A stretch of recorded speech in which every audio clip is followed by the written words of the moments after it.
members of the crew and 50 kilograms of drugs worth 350 crore in market value. The boat is now being brought to Jakhau for further investigation is what we are learning. This has happened in Gujarat, where the ICG ship in joint operation with the ATS in the state of Gujarat has apprehended a Pakistani boat, Al Sakat, with 6 members of crew and 50 kilograms of drugs worth 350 crores in terms of the market value. Milan Sharma has more details on that story. Milan, what more can you tell us at this point in time? Well, Sneha, it's a very crucial operation that has been undertaken by the Indian Coast Guard as well as the ATS. The information that we have is that all this narcotics believed to be heroin was concealed in gunny bags, and at least 50 kg worth of narcotics was found there.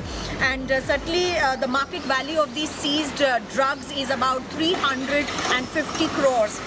Not to say that this is not just the first time, but this is the 6th such joint operation that has been done by the Indian Coast Guard as well as the ATS in Gujarat, and in last 1 year, 2nd such operation in less than a month, where more than 40 kgs of drugs was seized from another Pakistani boat on the 14th of September this year.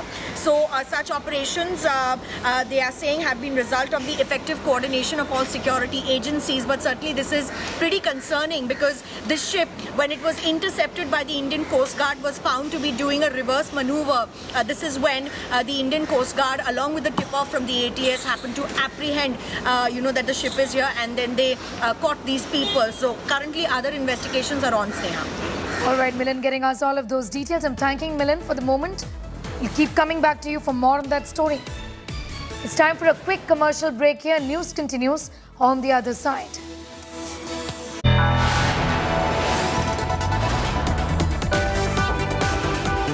You are watching India Today.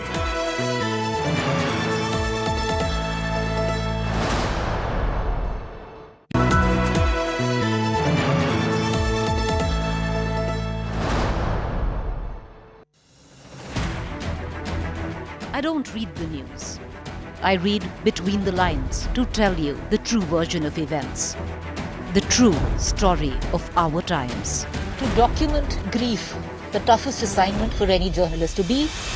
From those who matter, women politicians going to stick up for each other. Of those who should matter, I document the truth. I don't distort the truth. I don't glamorize the truth. I don't gloss over the truth. The ghosts of India's contentious medieval history have come knocking again. I hustle for the truth, on the ground, in the newsroom, in the studio. I don't try to grab eyeballs. I inform you to make you see the point. To the Point with Preeti Chaudhary. At these times, only on India Today.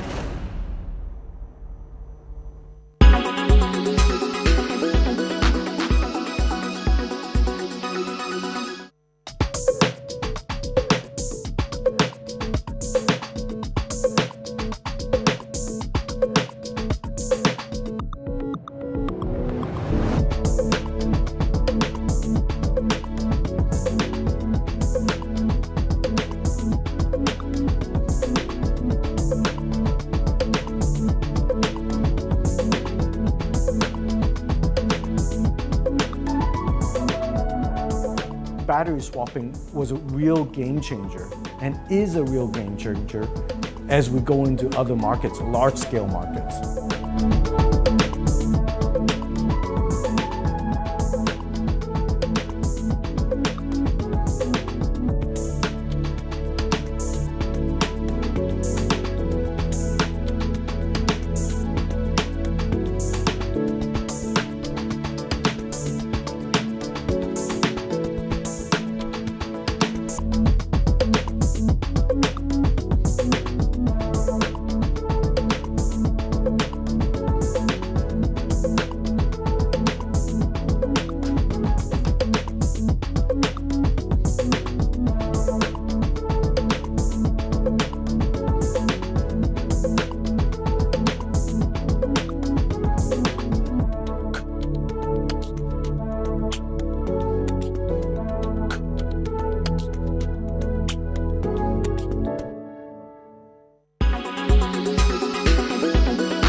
Everyone's busy finding what's trending. You're busy finding out why. India Today, for those who research before reacting. Download the India Today app now.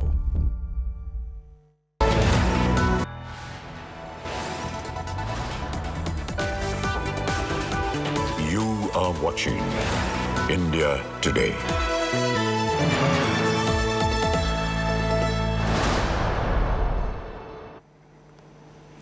Welcome back. Now, people from around the world are extending their support to Iranian women. Actor Priyanka Chopra also showed solidarity with protesting women and hailed young women protesting against their government, after which troll army started attacking her on the grounds that the actor remains quiet on issues concerning India and only raises a voice on global matters. Meanwhile, Belgium Foreign Minister and other lawmakers have also extended their support to women protesting in Iran. The Foreign Minister and two other lawmakers cut their hair in Parliament in solidarity with anti-government demonstrations in Iran triggered by the death in police custody of 22-year-old Mahsa Amini. Hajt al-Habib snipped off a lock of her hair following the example of Deputy Daria Safai. Earlier, a Swedish member of the European Parliament also cut her hair during a speech in the EU Assembly to show solidarity with Iranian women. More than 50 high-profile French women also have filmed themselves cutting off their hair. Azadi, women, life, freedom. All right, here are top stories from around the world in our international wrap. Take a look. President Volodymyr Zelensky said in a video that Ukrainian forces have liberated a total of 2,434 square kilometers and 96 settlements in the east of the country in their latest offensive. Fountains across Tehran turned red overnight after an unknown artist died them the color of blood to reflect the government's crackdown on protests that has swept Iran since the death of Mahsa Amini in custody. Thailand's king has visited a hospital treating those wounded in a gun and knife rampage by a sacked policeman that left 36 people dead, ending a day of grief and mourning by relatives. New York City Mayor Eric Adams declared a state of emergency in response to thousands of migrants bust to the city in recent months from the U.S. southern border in a political dispute over border security. To mark Russian President Vladimir Putin's 70th birthday, one of his most loyal allies has sent Chechen soldiers to support Moscow's military campaign in Ukraine, notably in the self-styled separatist Donetsk People's Republic in the east.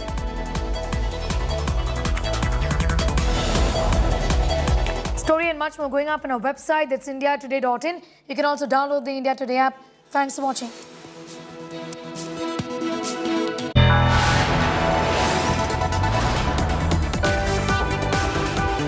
You are watching India Today.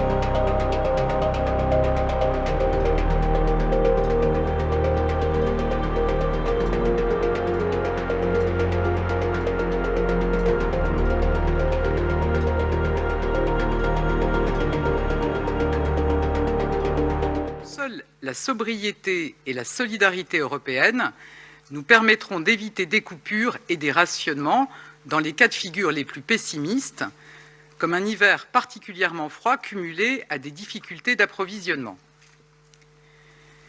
Ces scénarios nous incitent à poursuivre notre stratégie, une sobriété choisie plutôt que des coupures subies, une solidarité européenne pour mieux résister à l'hiver.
Make your media plan smarter with India Today Live TV on your connected devices.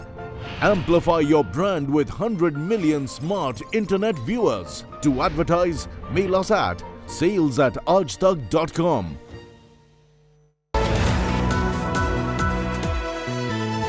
Oh, sorry.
Hello and welcome to World Today. I'm Geeta Mohan. Winter is coming. In fact, in many parts of the world, it has arrived. But there is no let-up to increasing gas and crude prices. To top it, the latest decision of OPEC has put the West, particularly the United States of America, in a tizzy. Put this in perspective. There is the Khashoggi case in the United States of America, which is not going Saudi Arabia's way. And despite heavy engagement and assurances, it seems like Biden's fist bump diplomacy with the Saudis has come to a knot. It seems like the Arab world has done to the US what US did to Ukraine, made promises but hardly kept their word. The biggest cut in oil production since 2020, the Organization of the Petroleum Exporting Countries and its allies, a group known as OPEC Plus, will limit its collective oil output by 2 million barrels a day. This has created shockwaves across the world. The decision will lead to a sharp rise in global oil prices and take it beyond the $90 benchmark. This is a huge blow for the US, which has not only been trying to prevent the cut in oil output, but has been attempting to increase the supply of oil, calling on some of its closest Arab allies, starting with Saudi Arabia, where Biden visited in July and met with the Crown Prince Mohammed bin Salman, much to the chagrin of human rights activists, organizations, and even some of his own advisors. But it is the Khashoggi trial in the US that could be one of the reasons for Saudi Arabia to pull the plug. Mistakes happen all over the world, and the important thing is to deal with them effectively and decisively. The idea that one can impose values on other countries, His Royal Highness made clear, does not work. It has not worked when the US tried to impose values on Afghanistan and Iraq. Also, the Saudis and all of OPEC worried that the specter of global recession was driving prices down from $120 a barrel over the summer to below $80. Below that level, they fear budgets have to be cut and social stability will be threatened. If you permit me, Royal Highness, we are not endangering the energy markets. We are providing security, stability to the energy markets. At a price. Everything has a price. Energy security has a price as well. The most pivotal and more important thing for all of us in this table and others who have a huge amount of hydrocarbon resources is to make sure that we have a stable, sustainable, stable market that will not inhibit investment, that will not inhibit growth of demand, and we have to act in a way, in a responsible way, to assure people that we are still remaining a responsible producers, that the world can rely on us. A miffed America has called this move short-sighted, one which will come as a huge shot in the arm for Russia in its war in Ukraine. OPEC, we've made clear our views to OPEC members.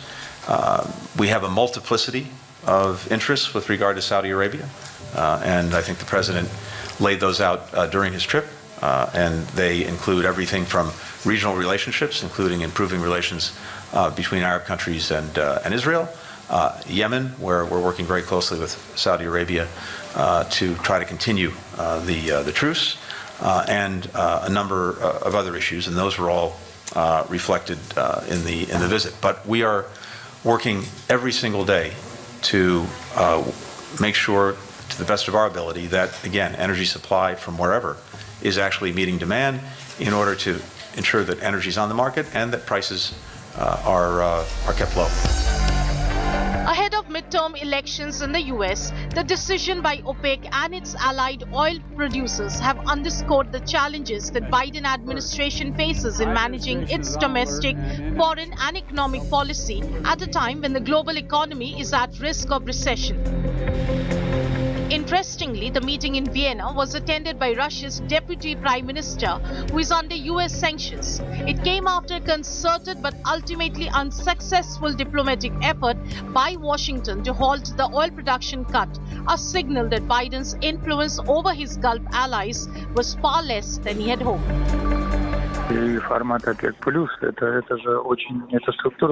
OPEC and OPEC Plus formats are institutes that have repeatedly confirmed their credentials as very responsible organizations which support market stability on the global energy markets. So the decisions they have made are aimed at stabilizing the oil market. We are talking not about solidarity with a particular country, our country or any other. Stable markets are in everybody's interests. Здесь речь идет не о солидарности с какой-то отдельной страной, не с нашей, ни с какой. The production cut will reduce global daily production by about only 2%. Its effect on prices may be greater, upward of 15 to 30 cents a gallon at the pump, experts estimated. The big test for the US will be living up to the expectations of its allies who were assured supply if they reduce dependency on Russian oil and gas. With this move, it seems like the winters and the November midterms are going to be cold and harsh. Staying with the Russia-Ukraine war, it's Elon Musk who now waded in. Musk tweeted Russia-Ukraine peace plan and also got schooled on Twitter. After Musk said Ukraine must cede Crimea for good, Zelensky holds Twitter poll against Musk. Here's a report.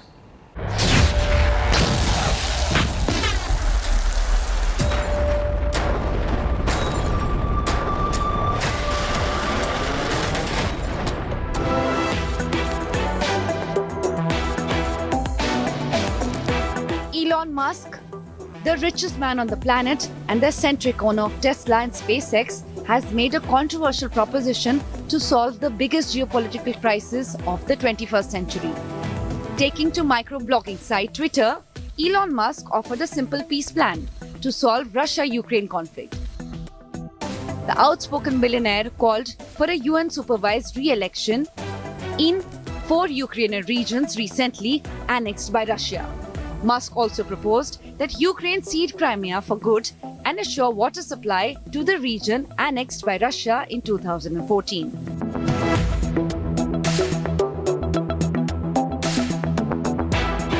Musk put out the peace plan in the form of a poll and asked Twitter users to weigh on it.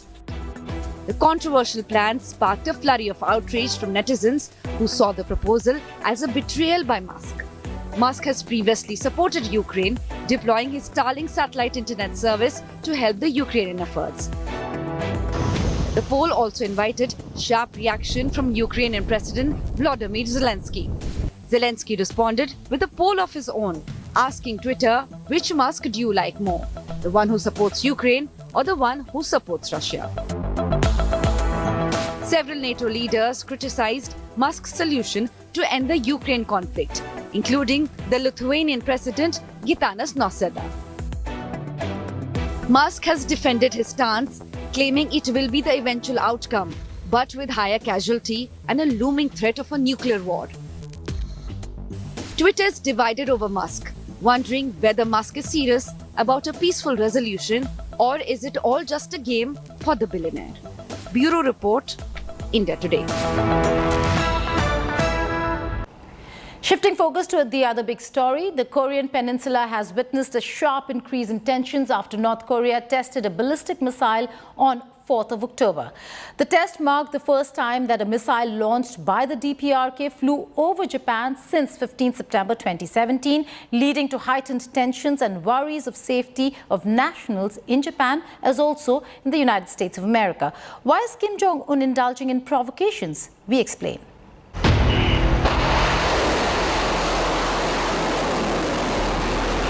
North Korea test-fired a ballistic missile on October 4th that flew over Japan. A massive provocation. The USS Ronald Reagan and its striking group of accompanying warships was abruptly redeployed in response to North Korea's IRBM launch over Japan. An urgent meeting of the Security Council was convened to discuss the situation in the Korean Peninsula. The DPRK has enjoyed blanket protection from 2 members of this council. These 2 members have gone out of their way to justify the DPRK's repeated provocations and block every attempt to update the sanctions regime. In short, 2 permanent members of the Security Council have enabled Kim Jong-un. North Korea, however, says it was in response to South Korea and US warplanes conducting bombing drills the same day. The North condemned the United States for talking to the United Nations Security Council about Pyongyang's so-called countermeasures.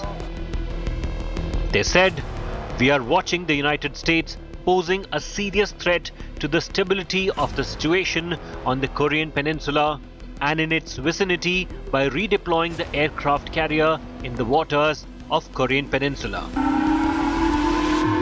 The situation has worried nations for which DPRK poses grave threat and danger. Sirens have sounded out in central Tokyo for the first time in 5 years.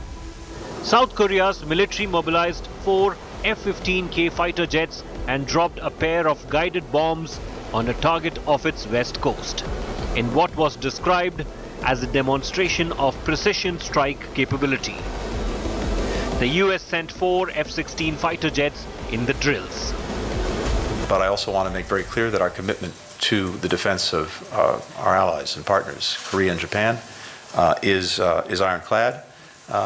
We believe that North Korea would be much better served by not only refraining from these actions, but actually engaging in dialogue. I think what we're seeing is that if they continue down this road, it will only increase the condemnation, increase the isolation. The DPRK has carried out 23 tests involving ballistic or cruise missiles this year, a record number. Following a nearly 4-month hiatus, the DPRK resumed conducting ballistic missile tests on 25th September. This was ahead of US Vice President Kamala Harris's scheduled visit to South Korea.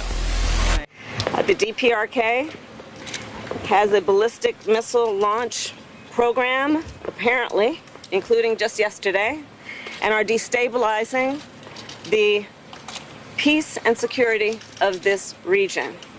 Our shared goal, the United States and the Republic of Korea, is a complete denuclearization of the Korean Peninsula. North Korea, a satellite state of China, takes orders from Beijing whether it is to warn US of its growing presence in the Korean peninsula or the recent increase in its footprint in the Taiwan Strait. The message very clear from Xi Jinping. Steer clear of the dragon's backyard. Slipping into short break. On the other side, more news from across the world.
Welcome back to World Today. Now, a murder of a Sikh family in California has sent shockwaves across the world. All 4 members of the Sikh family kidnapped in California earlier this week, including an 8-month-old baby girl, were found dead in an orchard on Wednesday. The Merced County Sheriff's Office has released shocking CCTV footage showing how the 4 members were kidnapped at gunpoint from a trucking company in Central California on Monday.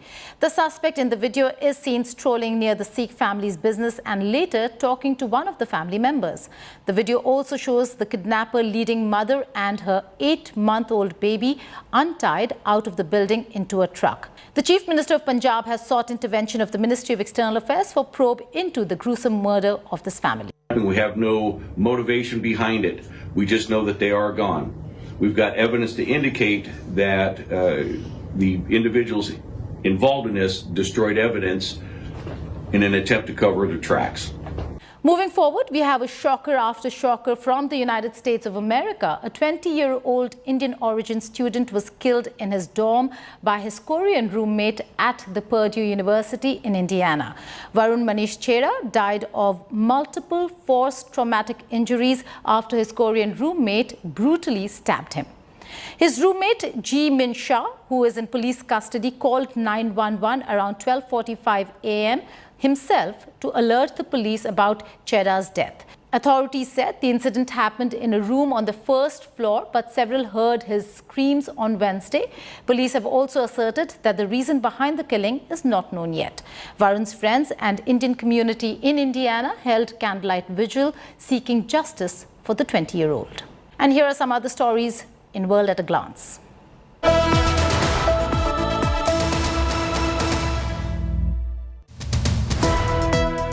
The Norwegian Nobel Committee has decided to award the Nobel Peace Prize for 2022. This year, the Nobel Peace Prize has been jointly awarded to Belarusian activist Ales Bialyatsky and Ukraine's Center for Civil Liberties and Russian Human Rights Organization Memorial. The prize will be awarded on December 10th on the death anniversary of Alfred Nobel.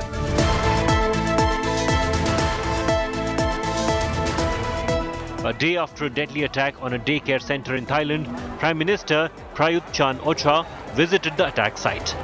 He paid respect to dozens of children and others who were killed. The attacker, a former police officer, killed at least 38 people, including 24 children, in a mass shooting. But Reuters could not immediately verify the report.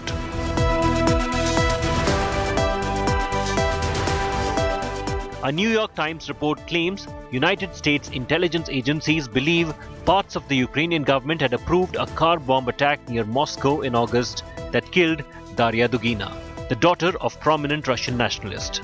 But nobody else has verified the report. Leaders from 44 countries gathered the launch of European Political Community to boost security and economic prosperity across the continent. But Russia was not invited. It is the brainchild of French President Emmanuel Macron and is backed by German Chancellor Olaf Scholz. These past few weeks have lent a new voice to rights of women. Mahsa Amini's death has started a revolution. But it's not just the women in Iran. There are women in the Arab world, in Africa, Afghanistan, Pakistan, the Indian subcontinent who have realized that it is now or never.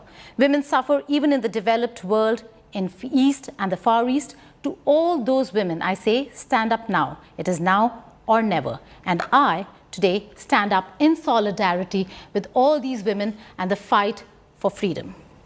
To women, life, freedom. Goodbye and take care. We, the peoples and the citizens of the EU, demand the unconditional and immediate stop of all the violence against the women and men in Iran. Until Iran is free, our fury will be bigger than the oppressors. Until the women of Iran are free, we are going to stand with you. Jian, Azadi, women, life, freedom. برای روزهای عصاب و بیخوابی، برای مرد میهن آبادی، برای دختری که آرزو داشت پسر بود، برای زن زندگی آزادی.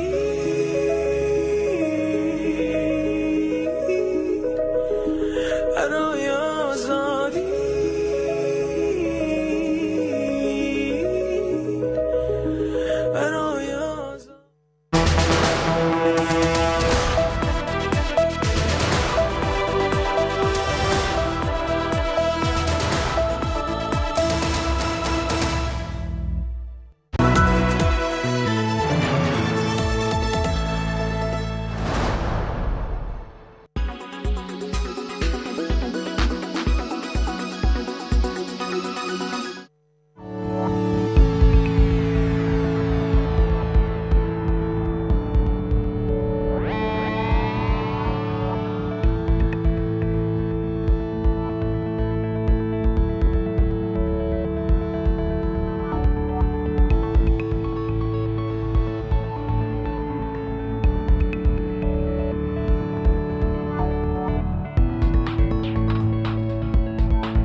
watching India Today.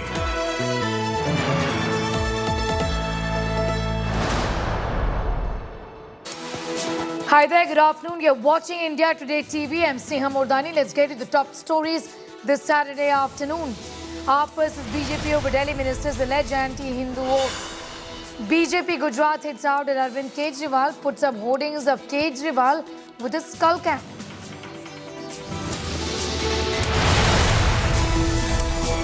Gautam Dussehra's body calls for a Sanatan censor board. Claims Bollywood is portraying Hindu gods and goddesses in a wrong way.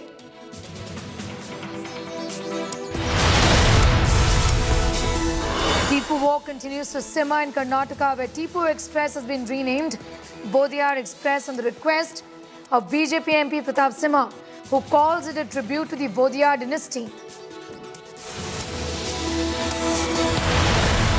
Sena versus Sena legacy war intensifies as Sena symbol fight reaches the Election Commission's doorstep. As Shinde claims bow and arrow symbol, Election Commission seeks response from Uddhav camp by 2 p.m.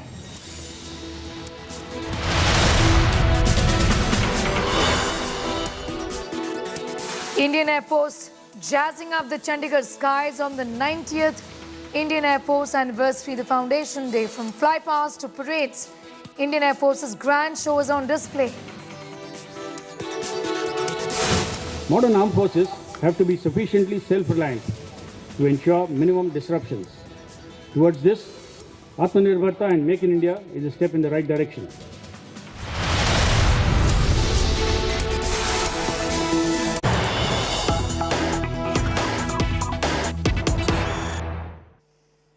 We have some news just coming in. BJP leader Kapil Mishra's shocking claim.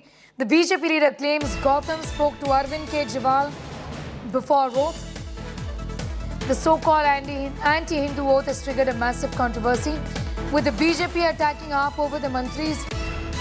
What they say is an anti-Hindu oath. Kapil Mishra, they're going on to say that the mantri in question consulted Delhi Chief Minister and Arvind Kejriwal, who is the national convener of the Aam Aadmi Party, before the controversial oath was taken. Now the minister in question and many others have tried to explain that this is a Buddhist oath. Essentially, this is something that was done even by B.R. Ambedkar. So was Ambedkar wrong? Is the question that many within the AAP are asking. Kapil Mishra says the mantri was in consultation with Arvind Kejriwal before taking this oath.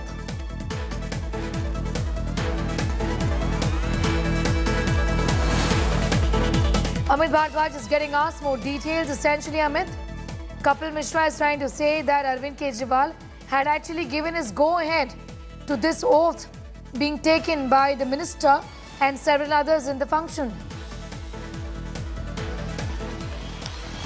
Well, Sneha, that is a political comment, a political allegation coming from Kapil Mishra, who is, so that needs to be checked whether the BJP is also co-owning the allegations that is made by Kapil Mishra in this case or not. But as far as the Aam Aadmi Party is concerned, Delhi Minister Rajendra Gautam had extended an apology last night, saying that he did not intend to hurt a religious sentiment of any religious group, that he does not disrespect any god, and rather he believes in all gods and gives offers equal prayers to all gods. So that was his comment. That was an apology that was extended last evening. However, what remains a fact is that if this controversy keeps on snowballing from here, his fate is definitely going to be in danger. As far as Aam Aadmi Party is concerned, it has maintained a stoic silence in the entire matter. What we have seen is no spokesperson from the Aam Aadmi Party has come, on front to defend Rajendra Gautam or to even clarify what is the party's stance in the entire matter. But for sure, we were told by our sources last noon that Delhi Chief Minister and AAP convener Arvind Kejriwal was disappointed with the turn of events at the October 5th Buddhist ceremony, as well as he was unhappy with his minister who has been in the Delhi cabinet since 2015. So clearly, Aam Aadmi Party on one hand is maintaining complete silence on this particular issue. On the other side, you have Delhi Chief Minister being unhappy with his cabinet colleague.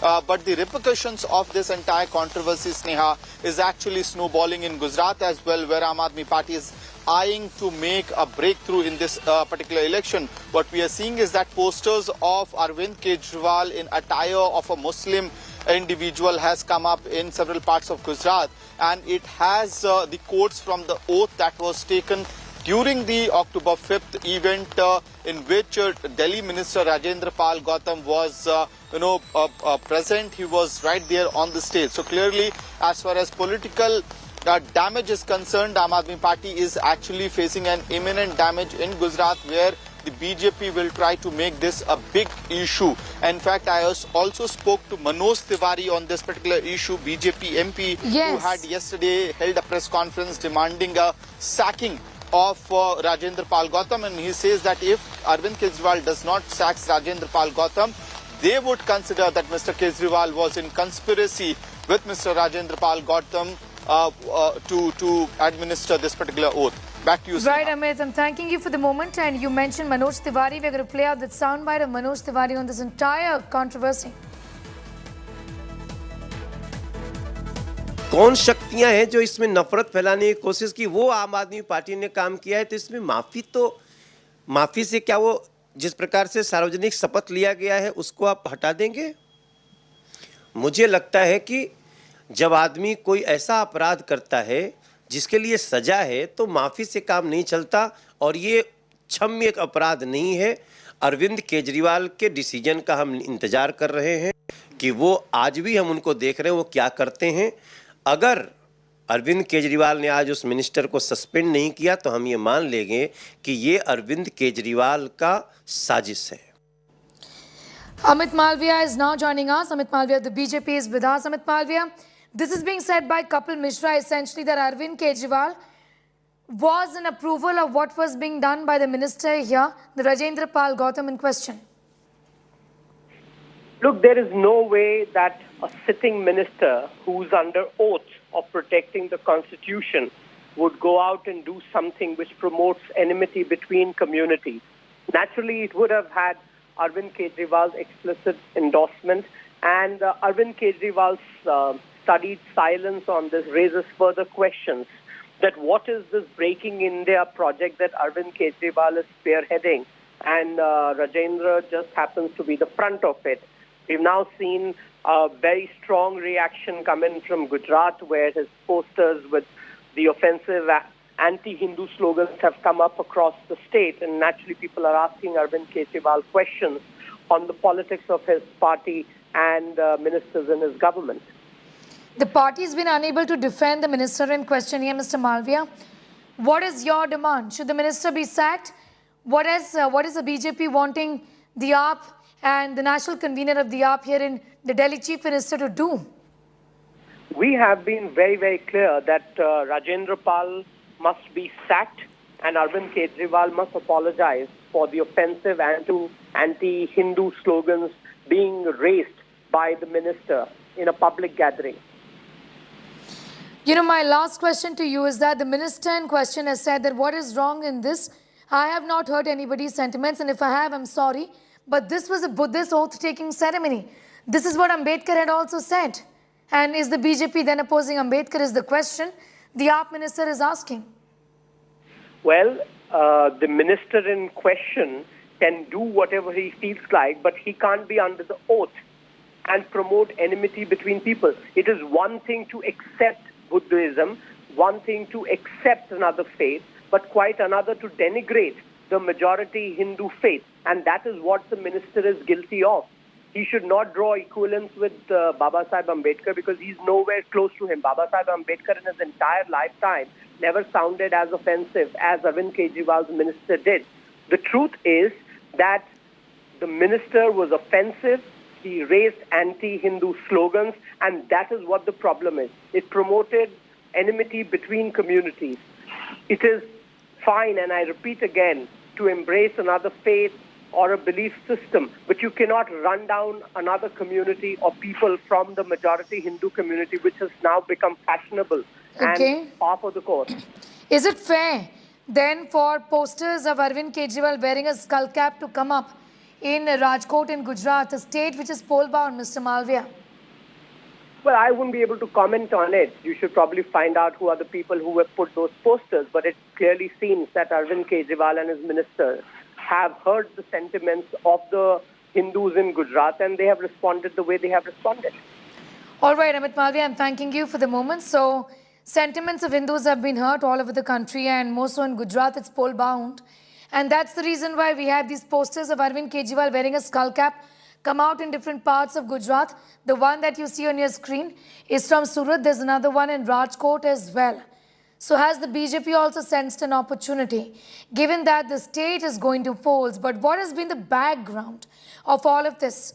Now, Kapil Mishra has come out and said that the minister in question here, Rajendra Gautam, was in touch with Arvind Kejriwal, his party boss and Delhi Chief Minister, before going for that event in which thousands of Hindus converted into Buddhism. And then there was another religion that was run down, is what Amit Malviya is saying, that why do you then insult another religion? It is okay to convert, is what the BJP says, if you wish to, but then do not humiliate or insult any other religion. And that essentially is the problem of the BJP. Amit continues to be with us. Amit, you heard there from Malviya, who says that this man in question, the minister, must be sacked. Clearly, there is embarrassment on the part of the Aam Aadmi Party as well, because they've been mum on this matter, isn't it, pretty much? Well, there are two things, Sneha. Number one, the demand of the BJP that Rajendra Gautam should be sacked from the portfolio in the Delhi government. Now, Rajendra Gautam has been in charge of the SC/ST department, welfare department since 2015. He's a trusted comrade of Arvind Kejriwal, and that is precisely the reason he was repeated in 2020 as well. And he is somebody who is Ambedkarite to the core. It is not just Aam Aadmi Party politics that defines Rajendra Gautam's career as far as his social appearance is concerned. He has been very vocal on issues of reservation. He has been very vocal on issues that concerns the Ambedkarite society and Ambedkarite ideology, and that is why you saw the big gathering at the Ambedkar Bhavan on October 5th, in which Rajendra Gautam himself was part of.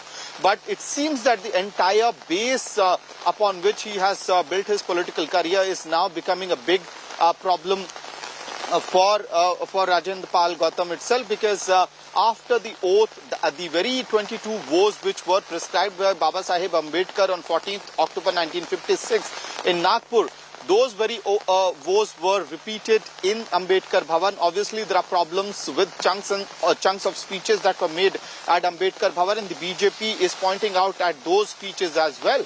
So, this is an embarrassment moment for Aam Aadmi Party, but because it does not know how to respond to the entire situation.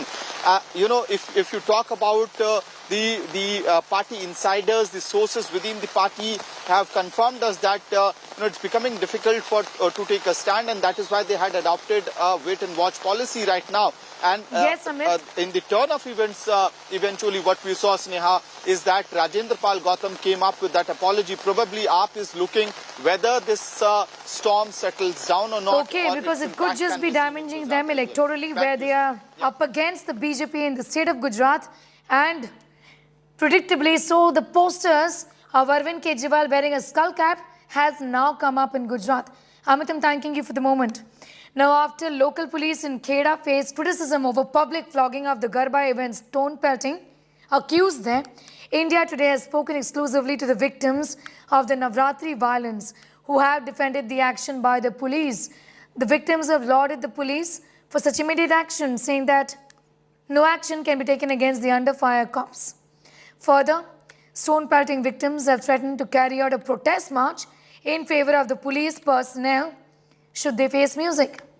Remember, all of this comes after, on the 3rd of October, stones were pelted at a Garba event in Kheda in which 6 people suffered injuries. After that, the police detained 6 people in connection to the violence, and the very same day they thrashed the accused in public, much to the cheer of the people. जो police वाले ने हमारा protection किया वो उसको salute करने के लायक है वो, और उसको सस्पेंड किया तो हम गांधीनगर तक जाएंगे और वहाँ नहीं तो हम दिल्ली तक जाएंगे धरना धरने को, लेकिन वो पुलिस वाले को सस्पेंड तो नहीं होने देंगे। हम पुलिस वाले के साथ हैं, उन्होंने जो भी किया सही किया। मैं तो कहूँगी कि ये पुलिस हमें चाहिए, यानी जो किया है वो सारे सही है, पुलिस ने जो किया वो सही है, यानी ऐसा ही होना चाहिए। अब अगर पुलिस पर कुछ कार्रवाई होगी तो हम उनको सपोर्ट करेंगे। A fresh controversy has taken over Karnataka over the renaming of Tipu Express. The issue surrounding the renaming of the express train on the request of Karnataka MP Pratap Sinha is snowballing into a controversy. The Railways has renamed this express, which plies between Mysuru and Bengaluru, as Vodiyar Express. The demand was made by Mysuru MP Pratap Sinha in a letter to Minister for Railways Ashwini Vaishnav a few months ago. His plea was approved and a notification to this effect was issued by the Railway Board on Friday. And the order renaming the train will come into effect from Sunday onwards. The Vodiyar dynasty not only contributed for the development of a vast network of railways in the Mysore kingdom, but also for the transformation of Mysuru into a modern state. Remember, in 2018, Hinduism had written to the railway minister to rename the Tipu Express and name it after late BJP leader Anand Kumar. Renaming of Tipu Express to Vodiyar Express, it really shows a small heart and mind of this government who wants to create controversy on the basis of name changing, religion. Tipu Sultan, a great freedom fighter who fought against Britishers, who defeated Britishers. It really shows this current government wants to just create controversy, and the entire people of Karnataka, I'm sure they understand the value of what Tipu Sultan has created. It was very long due. The Vodiyar family has contributed hugely to the development of Mysore region, and today it has been rightly recognized by naming Vodiyar for the Tipu Express. Tipu Sultan thing, whenever this government came, Tipu Sultan Jayanti was been removed, and recently also some lessons was also been removed. Every now and then, only to polarize votes and keep Tipu Sultan alive in the media and keep the things of public attention, BJP to gain the vote, and I don't know why this has been kept silent, and why I don't understand the opposition also. The sitting MLA of that same constituency, which the railway station is there, Mr. Tanvir Seth is also silent. When 2 months back only the information has been spreaded to the public, nobody objected to this.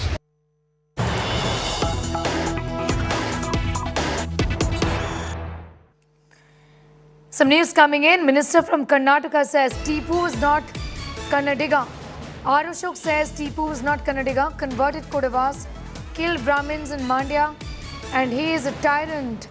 Vodiyar has contributed to the state, so our choice is Vodiyar. Siddaramaiah opposing, they can name Jinnah, Aladdin, etc. To many more trains if they want, is what the minister is saying. Listen in.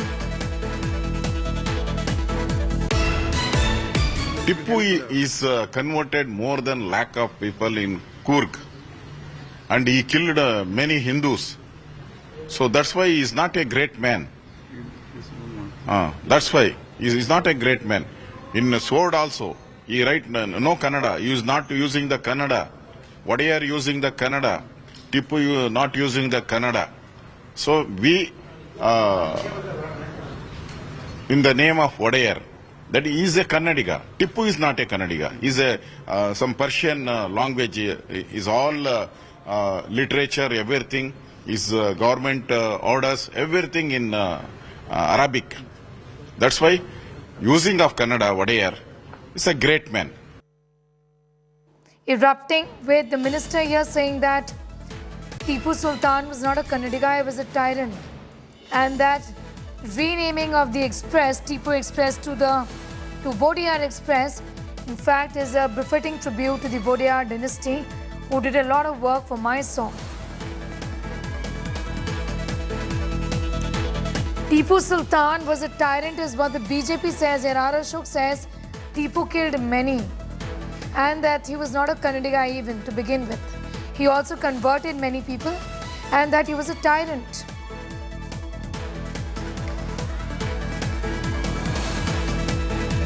There's been renaming of the Tipu Express running from Mysuru to Bengaluru as the Vodiyar Express on the basis of a request that has been made by the sitting MP from Mysuru, Pratap Simha.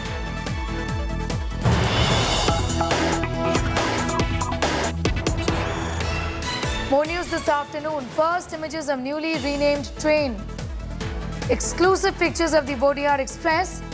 The Tipu Express has been renamed as the Vodiyar Express.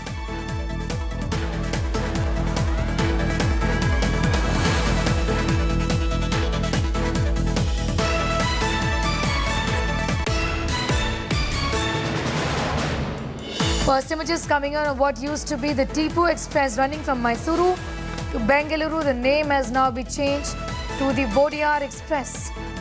This after BJP MP from Mysore, Pratap Simha, had written to the railway minister saying that renaming this express would be a befitting tribute to the Vodiyar dynasty that contributed a great deal for the development of Mysuru, the region they ruled. And that's one demand that had been made in the past as well. In the year 2018, finally Tipu Express has been renamed as the Vodiyar Express.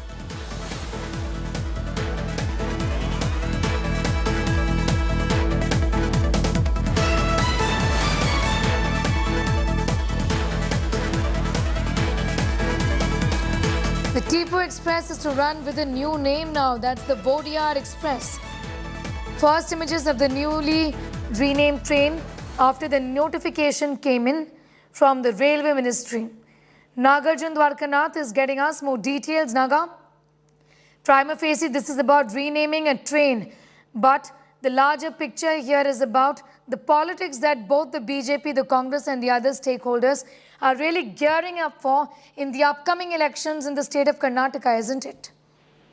That is true, Sneha. If you look at the timing of it, this is a clear-cut election move also.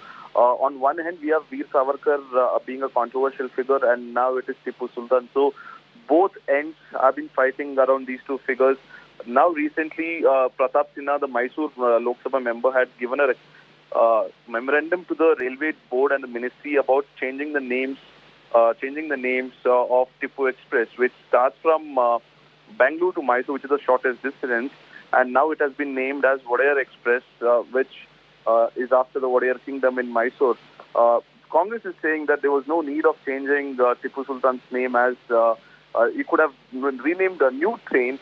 But BJP is, however, saying Tipu was a tyrant and a person who murdered Kannadigas and converted people into Islam from Hinduism, and that's why he should not be respected. He never fought against the British. So clearly Tipu Sultan is also a controversial figure here in Karnataka.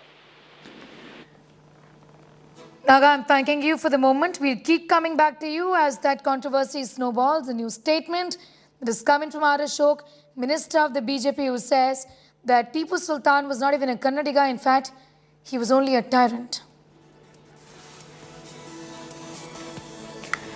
Two Chhattisgarh Congress MLAs have been accused of indecency and molestation of a female passenger on board the Revanchal Express.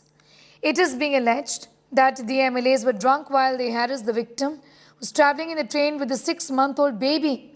The incident is said to have taken place on Friday afternoon on board the AC coach of this train at the Saugar railway station in Madhya Pradesh. Case of molestation registered under section 354 have been booked. Both these MLAs from Satna, Siddharth Singh Kushwaha and the Kotma MLA here, Sunil Saraf. However, the accused Congress MLAs have denied any wrongdoing, saying the molestation charge was a conspiracy. Meanwhile, Chhattisgarh Youth Congress District President Shah Nawaz, along with 2 others, have been arrested for raping a minor in Chirmiri town of Manendragarh district. All 3 had raped the minor allegedly by taking her to a hotel in Bilaspur. Police have registered a case against the accused under sections of kidnapping, rape and the stringent POCSO Act. ये control room Jabalpur से सूचना प्राप्त हुई थी कि Rewa Kamlapati Rewanchal express के AC coach में महिला के साथ छेड़खानी की जा रही है। तो इस सूचना पर ट्रेन जैसे सागर में पहुंची तो यहाँ पे उसको अटेंड की गई और 3 आदमी में एक एएसआई और 2 हवलदारों को हमने तत्काल ट्रेन में रवाना किए गए। उन्होंने चले थे FIR लेख की है, लेख करते करते भोपाल पहुंच गए हैं। सर अभी किस धारा में मामला दर्ज हुआ? 354 के अंतर्गत छेड़खानी का। निश्चित रूप से कोई साजिश है और अगर वो बहन ऐसा कर रही है तो पाप है। हम लोग रोज सफर करते हैं, विधायक है, 50 साल की उम्र हो गई है, ये करेंगे? 200 किलोमीटर सफर करके आते, टिफिन रखा था, भूख लगी थी, विधायक जी मिल गए, उन्होंने कहा लाइट मत जलाइएगा, बच्चा छोटा सा, हम लाइट नहीं जलाए, हम वो छोटी वाली लाइट में हम खाना खाए। खाना खाने के बाद वो दरवाजा भट कर रहा था क्योंकि उसमें अंदर क्लिप नहीं थी, तो उनका बच्चा जाग जा रहा था, उसमें हम क्या करें? बोलें कि ये दरवाजा भट कर रहा, हमने कहा अंदर से क्लिप नहीं है, स्टाफ को बुला के बोल दिया। फिर वो विधायक जी ने कुल इतना सिद्धार्थ भाई ने पूछा है कि आपकी बर्थ कौन सी है, क्योंकि वो इनके बर्थ में सोई हुई थी बिछा के, तो क्या ये अपराध है? जब वो सागर में पुलिस आई तब हम जाने कि हमने छेड़खानी कर दी है। आप लोग बताओ क्या ये करेंगे कि 1-2 विधायक? मैंने तो उनको देखा तक नहीं साहब, छूने की तो बात छोड़िए, और हमारा तो रिकॉर्ड है, हमारे घर परिवार दोस्त यार सबसे पूछ लीजिए। पर जिस तरह का ये आरोप लगाना मतलब आरोप लगाना उनके पक्ष का काम है, मेरा नहीं है। मैंने तो अपनी एक बड़प्पन जो मर्यादा होती है, मैंने अपनी सीट उन्हें दे दी। आरोप निराधार है? आरोप निराधार है। कोल्ड ड्रिंक के साथ शराब पिलाई, उसके बाद 2 लोगों ने उसके साथ दुष्कर्म किया। पुनः नेक्स्ट डे उसको फिर घुमाने के बहाने ले गई, वहाँ नागपुर के बाद उसको बिलासपुर ले जाया गया। वहाँ पे सुनसान एक घर पे लेके 3 लोगों के साथ उसके साथ दुष्कर्म किया। अभी 4 आरोपी गिरफ्तार हैं और बाकी 2 की तलाश की जा रही है। Some news from across the country in brief. At least 11 people have died. Several others have been injured in a severe bus accident in Nashik in Maharashtra. The bus caught fire wherein passengers got trapped.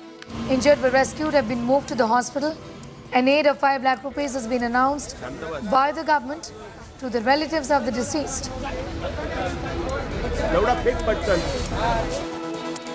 So K. Chandrasekhar has been charged by the CBI of cheating crores by impersonating as law secretary of the country.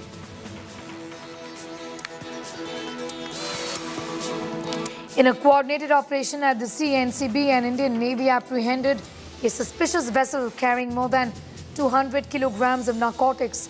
The boat with its crew had been escorted to Kochi for further investigation.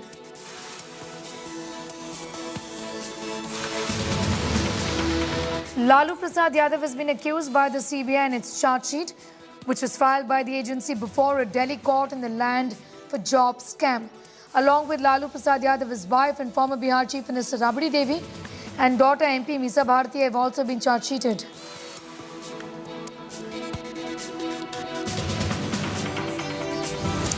Well, it's time for a quick commercial break here. News continues in just 2 minutes on the other side.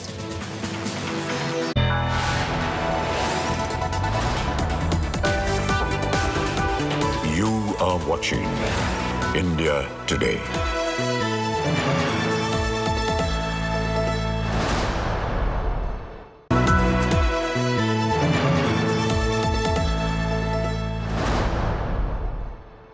Everyone's busy finding what's trending. You're busy finding out why. India Today, for those who research before reacting. Download the India Today app now.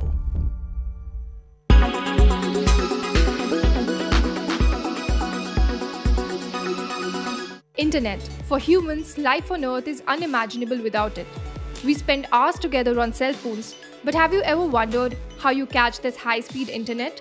So how does satellite internet work? Why is it useful and criticized?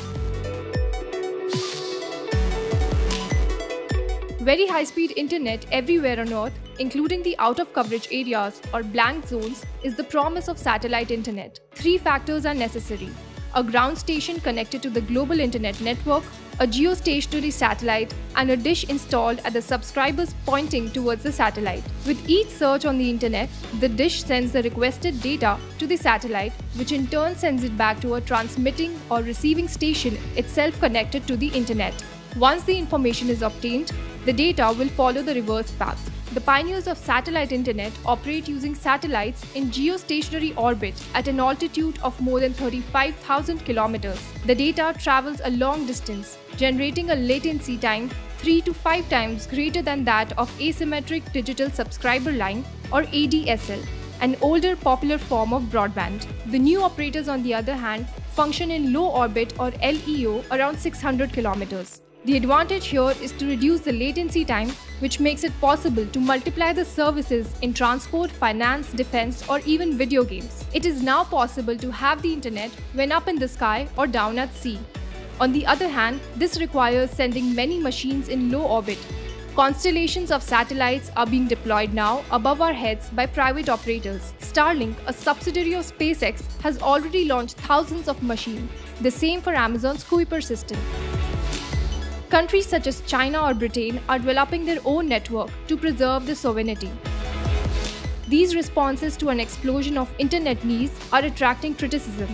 The satellites are more vulnerable than geostationary ones, while astronomers point to the visual pollution caused by the passage of satellites on their observations. NASA fears the proliferation of satellites will raise the risk of collision in space.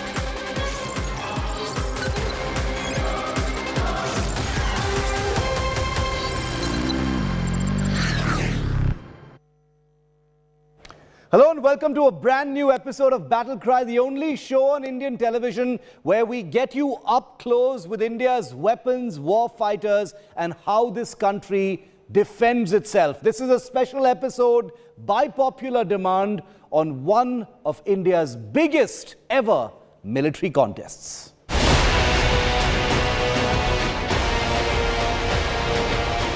Big alarm over India's fighter fleet. Numbers dropping. New jets far away. Is Air Force headed to historic low? What fighters is India looking at?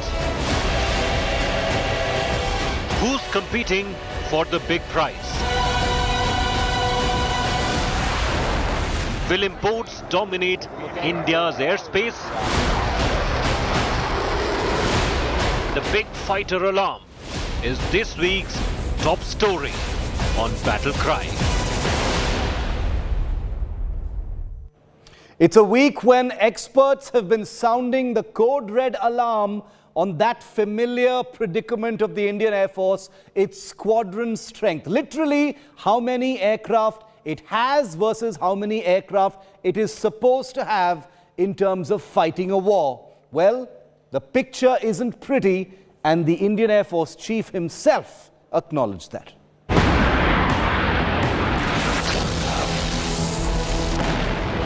Indian Air Force fighter fleet.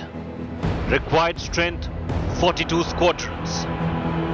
Current strength 31 squadrons. Squadron shortfall 11. Fighter shortfall 200. The Indian Air Force, one of the finest air forces in